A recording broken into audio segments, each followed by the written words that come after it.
Bring in Cheryl Rex, whose son, Marine Lance Corporal Dylan Marola, was killed in the Kabul attack. She just stepped out of that meeting with lawmakers.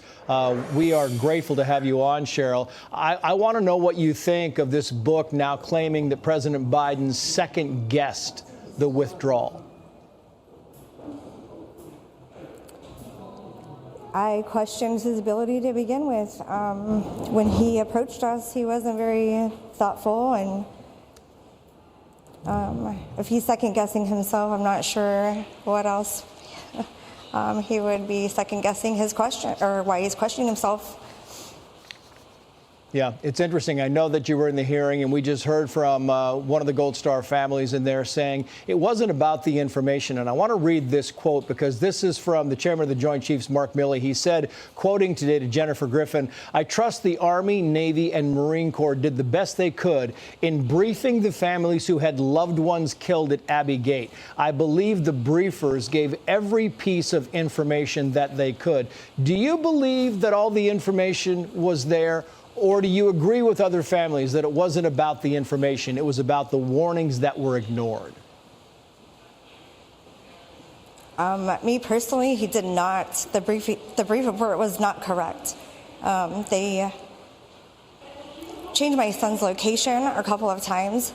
They were trying to accommodate his wounds that were not even in the right spots of his body, according to his autopsy report.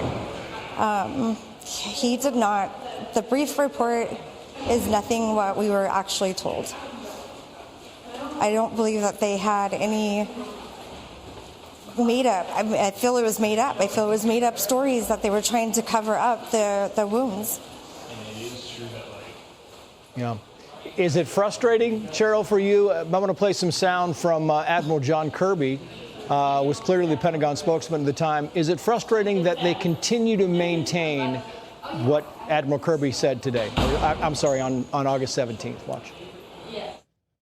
Pulling out of Afghanistan was the right decision for our national security. We're not now bogged down in a war in Afghanistan. We have been able to free up resources and manpower to be prepared for other national security concerns. That war is over. It should have been ended, and the mission for which the troops were sent there had been accomplished. Now, they continue to defend pulling out of Afghanistan, but they never actually defend the chaotic withdrawal and what happened at Abbey Gate. Is it frustrating for you to not get at least some concessions, if not a full-out apology? It's very frustrating. It's heartbreaking. It's very heartbreaking for everybody who is out there. All who served, they served with all their heart, and they were doing an amazing job trying to save as many lives as they possibly could. And for their discredit and non-honorable situations, I don't feel that's correct. I'm a mother of 2 Marines, and I feel that honor is held to a higher level. This is not honor. Yeah, and you're exactly right. I mean, the Marine Corps is all about honor. It is all about truth. It is all about facing things that you did wrong. You say that President Biden disrespected your son and the 12 others who were killed at Abbey Gate. Is there something the president could have done, could still do to give you at least some semblance of comfort? What he could have done was not talk about his son when it was about my son and the other 12 on that day. I have never spoken to him since.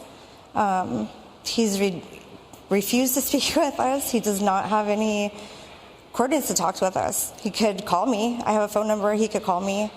I'm not sure what he could do at this point. Honor them, say their names, talk about them. Yeah. And man up and talk about your failures that you held in Afghanistan. Yeah, I mean that is a fair request. I know it's still painful for you. 2 years ago to the day, almost to the day. Cheryl, the best of luck to you and your family. We apologize, and we hope the hearings at least give you some information to go forward. Thank you. Thank you. Hi, everyone. I'm Brian Kilmeade. I want you to do me a favor. I want you to click to subscribe to the Fox News YouTube page. This is the only way that I know for sure that you're not going to miss any great commentary, any great news bites, any great interviews coming your way on Fox. You can get it all here on YouTube. So subscribe right now.